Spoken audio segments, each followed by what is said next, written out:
Leading, I'm following closely and walking beside. There's no more important message than that. We have a couple of groups that have been very instrumental. I'd like to introduce Scott Gray. Would you come up with Reopen Arkansas?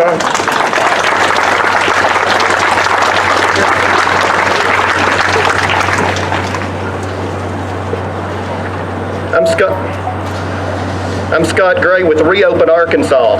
Today, the people of Arkansas start the process of taking our government back from a bunch of unelected bureaucrats and a power-hungry governor who refused to give the people's elected representatives, the Arkansas legislature, a seat at the table.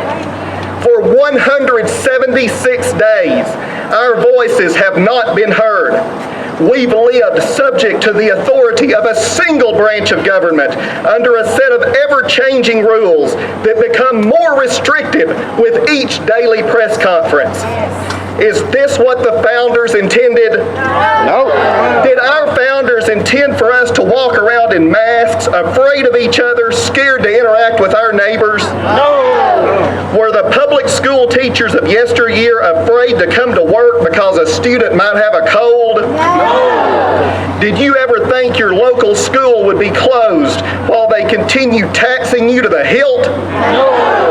20, 10, or even 5 years ago, who could have imagined a time when passing someone in a hallway could get your kid sent home from school to quarantine for 2 weeks? Who could have imagined a time when a coworker testing positive for a virus he experienced no symptoms of would send you home from work? And who in his wildest dreams would have ever thought that the state of Arkansas could take you to an isolation camp simply because you caught a virus? Yet these are all stories we've heard on Reopen Arkansas. The Stay Home, Save Lives crowd will tell you that you should protect your neighbor. Folks, the best way to protect your neighbor is for you to go to work, your kids to go to school, and for society in general to return to normalcy. If your neighbor wants to stay home all masked up and watch the governor's daily TV show, fine. But somebody has to keep the economy going while your neighbor stays home shaking in his boots. Dr. Romero recently told a legislative committee that he has complete authority over the health of the people of Arkansas. He alone can decide whether you have the right to work, send your kids to school, or shop in your favorite store. He alone can decide the conditions under which you're allowed to get a haircut, seek medical care, enjoy a restaurant meal, or congregate with your own family. Dr. Romero believes that your rights come from him and that he gets his authority from Asa Hutchinson. But we all know that our rights don't come from Dr. Romero and Governor Hutchinson. Our rights come from God and are spelled out in the Constitution.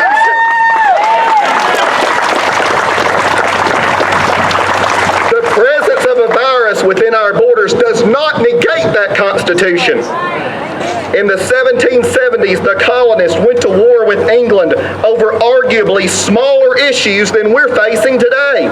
Yet the overwhelming majority of Arkansans remain fully compliant, tuning into the daily Asa show to find out which of our freedoms is being stripped today. A few months ago, a small number of us decided that enough was enough. We were tired of living in communist Arkansas. We wanted our lives and our livelihoods back.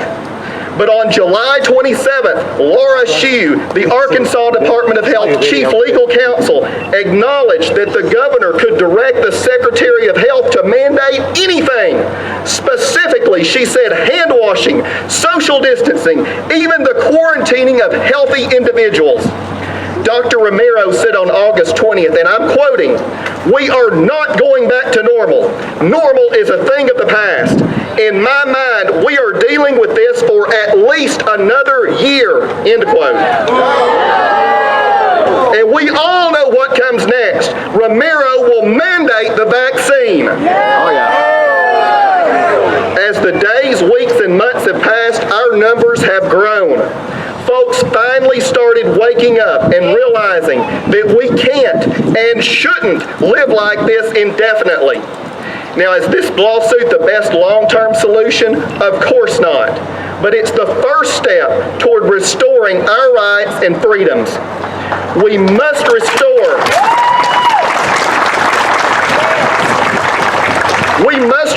the balance of power by bringing the legislature back into session to check the executive branch's power and balance it. Next, we must insist that our legislators amend the Emergency Powers Act so it cannot be used for a health emergency ever again.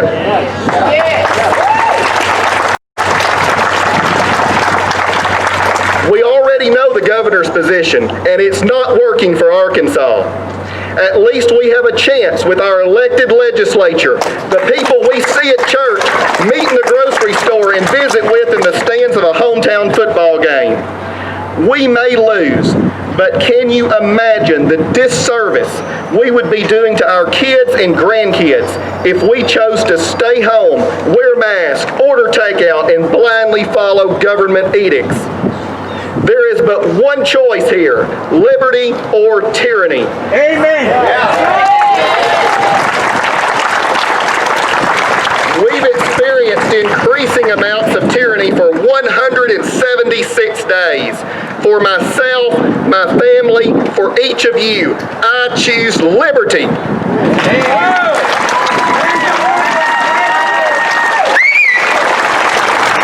Folks, I just want to note that I did not censor any of these speeches. You know that, right? Didn't read through them because they're free citizens. And they're free and represent many of the feelings out here. And they are expressing those freely as citizens of the state of Arkansas. Iris Stevens, where's Iris? Come on up.